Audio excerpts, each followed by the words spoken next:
The Wellsprings by Alphonse Gratry. Part 1. Counsels for the Guidance of the Mind. Chapter the 1st. Silence and the Morning's Work. These counsels are not for everybody. In the present state of the world, there is to be found but a small number of minds who could follow them, or who would be willing to do so. They are for the rare and privileged mind, the still more privileged heart of the young man of 20 who, when the studies of his fellows have come to an end, realizes that his education is but beginning, who has reached a time of life when the love of pleasure and of freedom, the love of the world with its honors and its wealth, carries away the crowd, and who, in spite of all that, pauses in his course, lifts up his eyes, and seeks on the boundless horizon of life, in heaven and on the earth, the object of very different aspirations. Let me suppose that I have such a one before me. It is to him alone that I am speaking now. Wisdom can be gained, I will tell him at the outset, only on hard, very hard conditions. These conditions are, indeed, harder in seeming than in truth. Nevertheless, the initiation calls for severe tests. Are you courageous? Are you ready for silence and solitude? Are you ready to give yourself up freely to work that will be far more exacting and no less regular than that compulsory work in college which men impose upon children, but not upon themselves?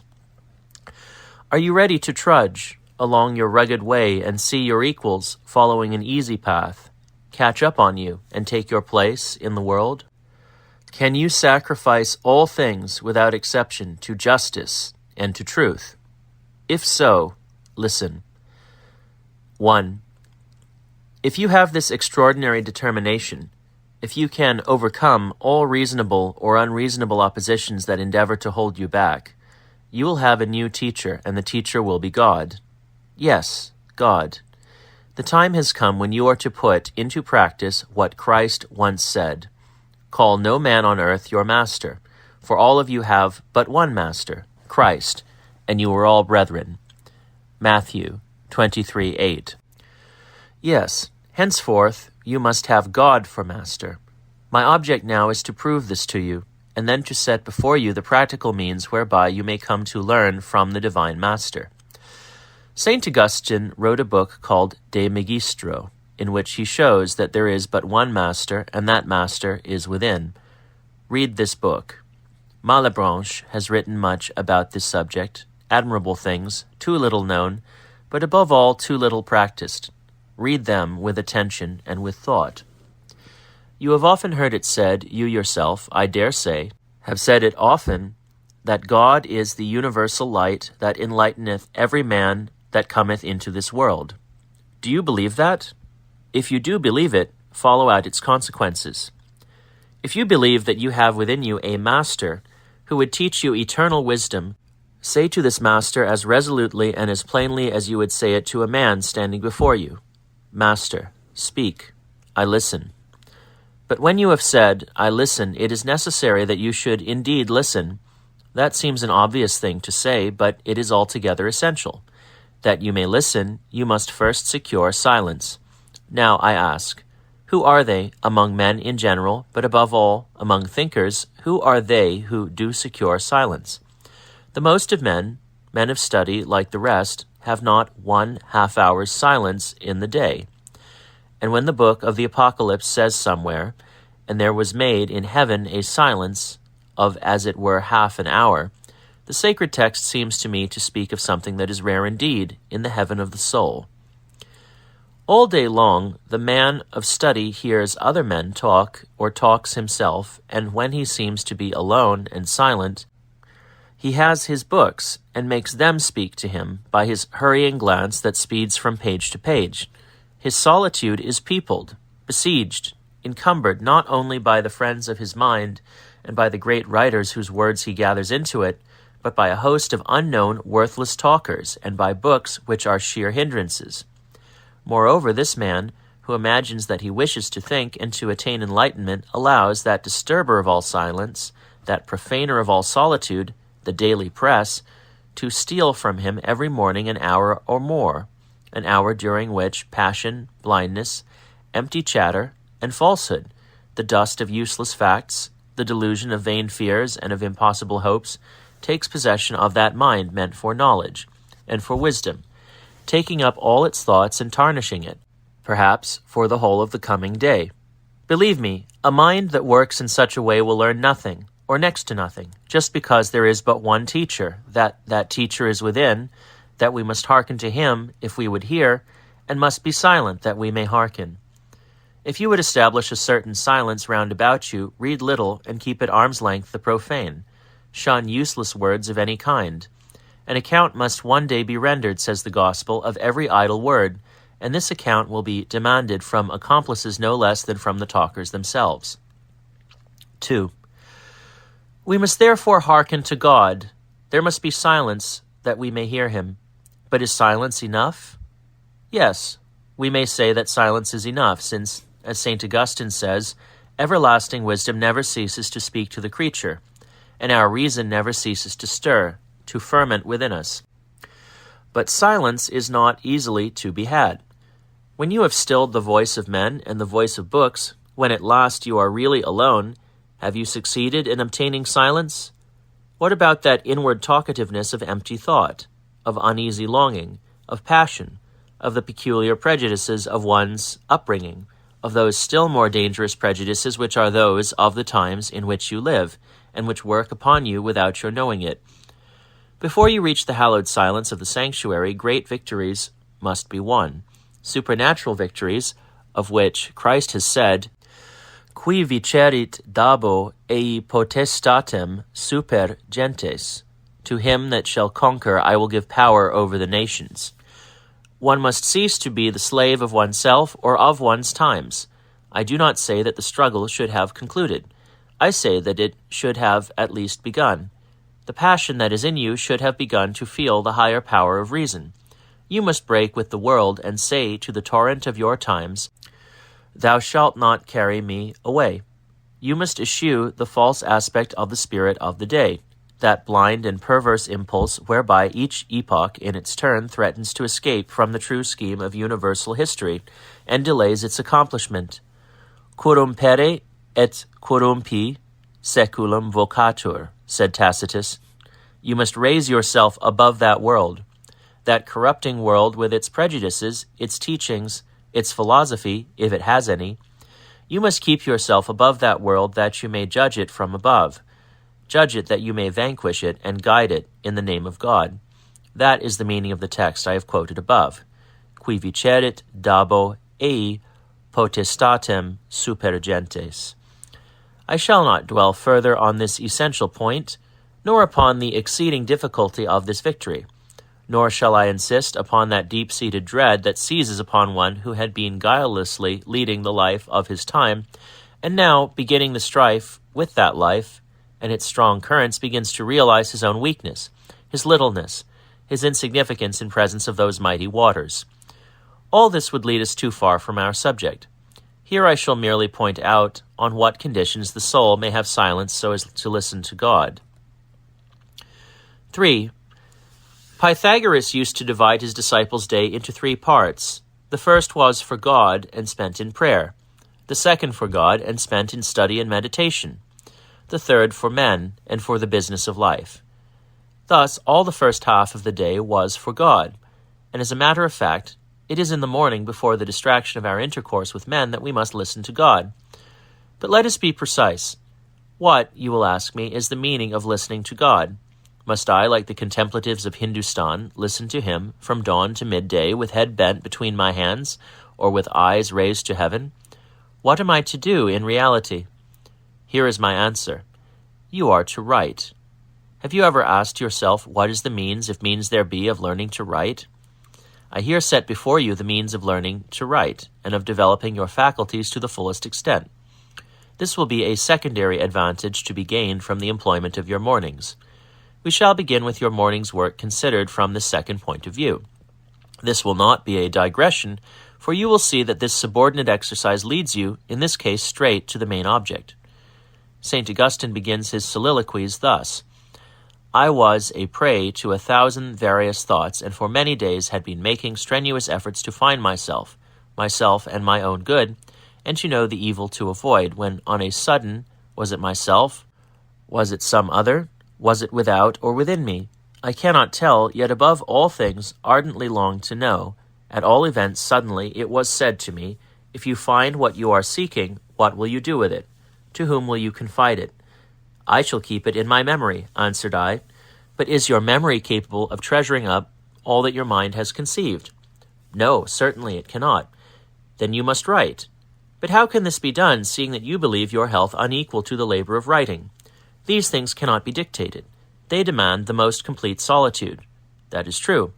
I know not then what to do. Listen. Ask strength, ask help to find what you seek. Then write it, that this offspring of your mind may animate and strengthen you. Write only the results, and that in a few words. Think not of the generality of those who may read your pages. Some few will know how to appreciate them.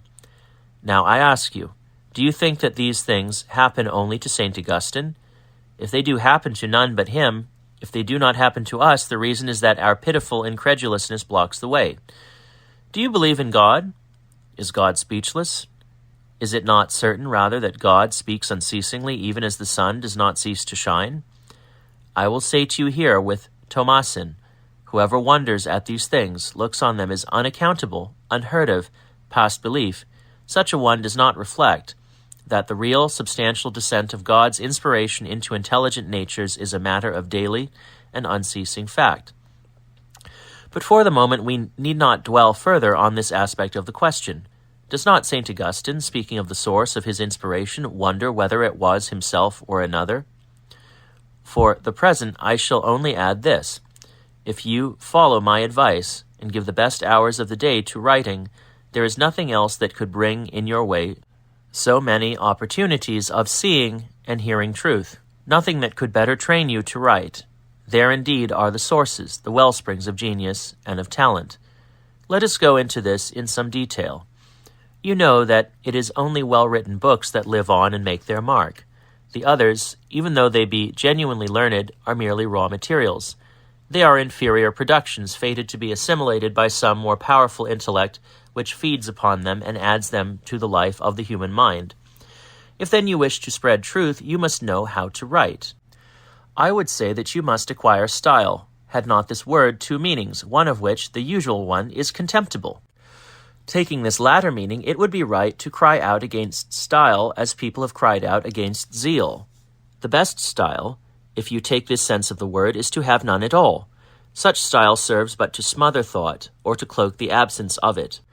Footnote, according to the cynical saying of Talleyrand, recorded in Barère's Memoirs, speech was given to man in order to conceal his thoughts.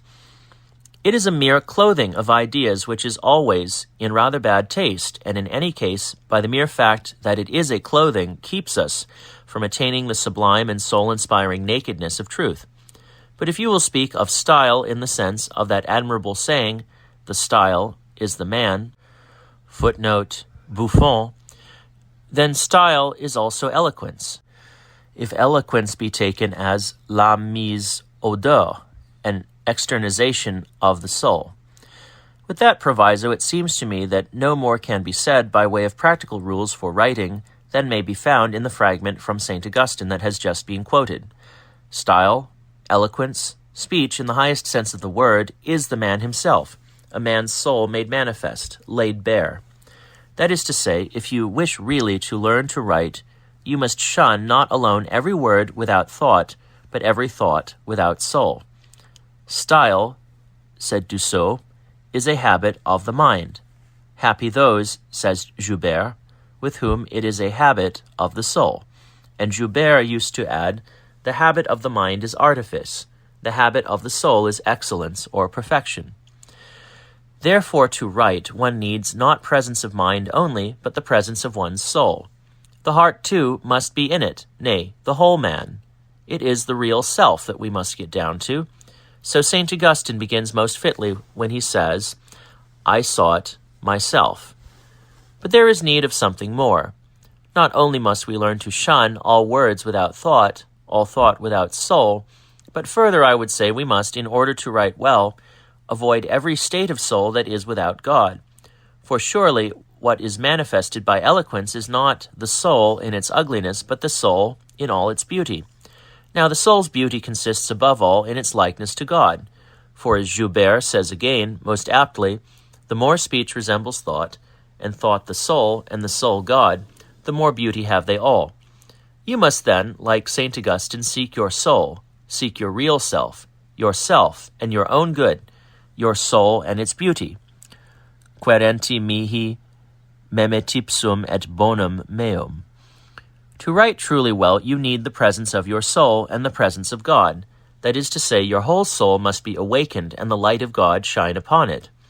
That, I say, is what one must seek. But whoever seeks will find. If you seek in silence and solitude with steadiness and perseverance, volventi mihi diu, et per multus dies sedulo querenti, it will happen to you more than once to be, as it were, awakened, and to feel that you are no longer alone. Yet the inward, invisible guest is so hidden, so merged, as it were, in the soul that you are not sure. Was it I myself that spoke, or was it another? Where is he? Does the voice come from far away, or will he speak in that deeper depth of myself, so remote from the wonted surface of my thoughts? Do not linger over this doubt. It is of small importance in practice. Try only not to let what you then see and hear be lost. Do not trust to memory. Memory is faithful and accurate only in the actual presence of the objects. Memory is a faculty that forgets. When the heavenly light of ideas shines upon it, memory thinks that this light will not be withdrawn, and that it may look at any time upon the same spectacle. Do not believe it. When the light has gone, memory will grow dim, like the landscape when the sun departs, for here absence is oblivion. Then it is, therefore, that you must write, ergo scribendum est. You must strive to picture forth the grand whole, and the delicate details of that inward scene of which you are catching so fleeting a glimpse. You must listen to and translate the hidden veins of the divine whisper, venas divini sussurri. You must follow up and catch the most delicate emotions of this newly awakened life. But I cannot, answers St. Augustine. My health is unequal to the toil of writing. Valetudo scribendi laborem recusat. Here we must recognize the fact that all of us have naturally that kind of health which cannot write. Does not the body, gross, sleepy, sottish, restless, heavy that it is, prevent us from writing? That is to say, from pursuing and fixing those inward beauties which we can barely apprehend, and those delicate emotions which the rough and wayward emotions of the senses obscure, stifle, or obliterate? What then is to be done? Natio quid agam. Some remedy must be found for such a state of the body. You must escape from this lumpish bodily condition which is keeping you from writing. You must ask of God that priceless kind of health which renders the body simple and lightsome, the kind of health the Scripture speaks of when it says, "If thy eye be single, thy whole body will be lightsome, and like a bright lamp shall enlighten thee." Luke 11:36. Yes, your very body must be gained over and got into harmony with your mind and soul. Whatever one thinks, says Joubert admirably, must be thought by the whole man, mind, soul, and body. Yes, the body also plays its part. St. Augustine felt that too. The mind, the soul, and the body must enter into harmony, becoming like a single instrument attuned to the inward inspiration, an inspiration that is seldom lacking, but which seldom finds the instrument ready prepared. The delicate and profound writer, whom I am fond of quoting for you on this subject, had realized this.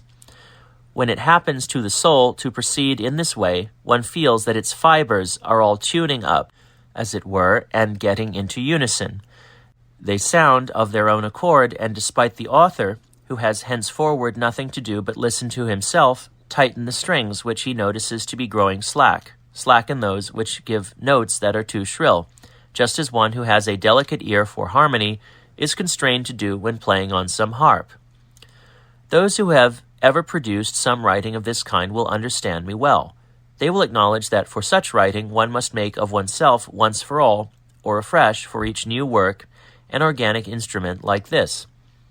Pensée de Joubert. Is not this what the prophet means when he cries out, "Awake, my glorious light, wake, lyre of my soul"? exsurge gloria mea, exsurge psalterium et citara. But I warn you, if you forbear to write until your soul and body have grown to be a delicate and sonorous instrument like this, you will not write at all. What does St. Augustine say? Pray, ask for strength, health, help, and then write, in order that, feeling yourself a father, as it were, the thought may inspirit you. Ut prole tua fias animosior. Yes, begin to write and to produce, even though your firstborn may have afterwards to be sacrificed. In any case, these first living fruits of your mind will give it encouragement. The strings will be tuned and harmonize of their own accord. Do you know why it is that some minds, well prepared in other respects, often remain unproductive and never write? It is because they never begin, but keep on waiting for an impulse that can come only from the work itself. They are ignorant of the undeniable truth that in order to write one must take up one's pen, and that so long as one does not take it up, one never writes. And they never do take up their pens because they are held back by some unaccountable considerations of caution. They think of the reader. They tremble before the vision of that host of critics with their 1,001 pretensions, which they have conjured up in their minds. Accordingly, what does St. Augustine say? Seek not to attract the common run of readers. Some few at least will understand you. Nec modo cures invitationem turbae legentium. Human respect is a curse in every sphere of life. Think of God and of truth, and do not fear men. This is a fundamental rule for writing well, no less than for speaking well. Do not, therefore, lay yourself out to attract readers. Banish style, as we have said. Keep to the austere nakedness of truth. Write only conclusions, and that in few words. Paucis conclusionculis breviter collige. Cast away everything that is merely clothing, ornament, bait, trick, effect, precaution, transition. Transition, that scourge of style and of speak alike. How many minds have these transitions hindered from passing onward, prevented from coming to what they wanted to say? Write only when you see, when you feel. When you neither see nor feel, why then be silent. This silence will have a value of its own. It will give to what is left an ampler resonance. What dignity, weight, truthfulness there is in the speech of one who looks for nothing from men, who seeks no glory, but who seeks truth, who fears God alone and looks to God for all things. Does not Christ say, speaking of such as seek the glory that is of man, not that which is of God, you have not his word abiding in you? John 5:38. Seek therefore the glory that comes from God, then will his word abide in you. Play for the muses and for me, said a famous Athenian to a great but unrecognized musician. Apply this saying to yourself. Write for God and for yourself. Write that you may the better hearken to the word speaking within you, and that you may preserve his words. Write as though you believed that no man would see what is thus dictated to you. The more a book is written far from the reader, the stronger it will be. The Pensées of Pascal, the writings of Bossuet for the Dauphin, above all the Summa of St. Thomas written for beginners, are sufficient proof of this.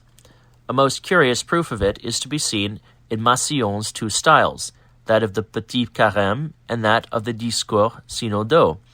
The former was written for the court. In it the author positively overtaxes the pliability of thought, and weaves word and phrase into so fine a texture that patience is wearied in the reading. The other was jotted down, we might almost say extempore, for a few Auvergne curés. Here, in these passages of terse, vivid prose, you have another Massillon, as much above the first as a beautiful face is superior to a beautiful canvas. There is another precaution to be taken. The mind is prosaic. The poetic soul is musical. Symphonialis est anima, said a saint of the Middle Ages, and the Imitation of Christ says the same thing. When the soul retires within itself and hears something from God which floods it with peace and joy, there happens what Gerson speaks of.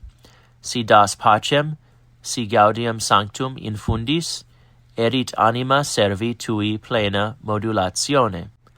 Footnote, if thou give peace, if thou infuse holy joy, Thy servant's soul will be full of melody. Imitation, Book 3, Chapter 50, Number 2.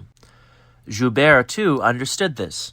It is natural, he says, to the soul to sing unto herself everything that is beautiful. So it is that when the style becomes a habit of the soul, there is a danger to be avoided, the excess of musical harmony in the style, the involuntary but almost continual introduction into prose of the rhythm which belongs to verse. That is an undoubted defect, though I believe that in perfect prose every syllable is counted and even weighed. But this, too, obtrusive rhythmic lilt must be broken up, not, indeed, by minute attention to detail, but by an all-pervading sobriety, a deep-seated modesty of soul, which, not daring to break into song, tempers the rhythm of the words, making it scarcely perceptible, just as it hides within itself, bashfully, the enthusiasm of its thoughts, and keeps it unobtrusive, covered up, almost invisible, yet, for all that, only the more impressive and the more irresistible.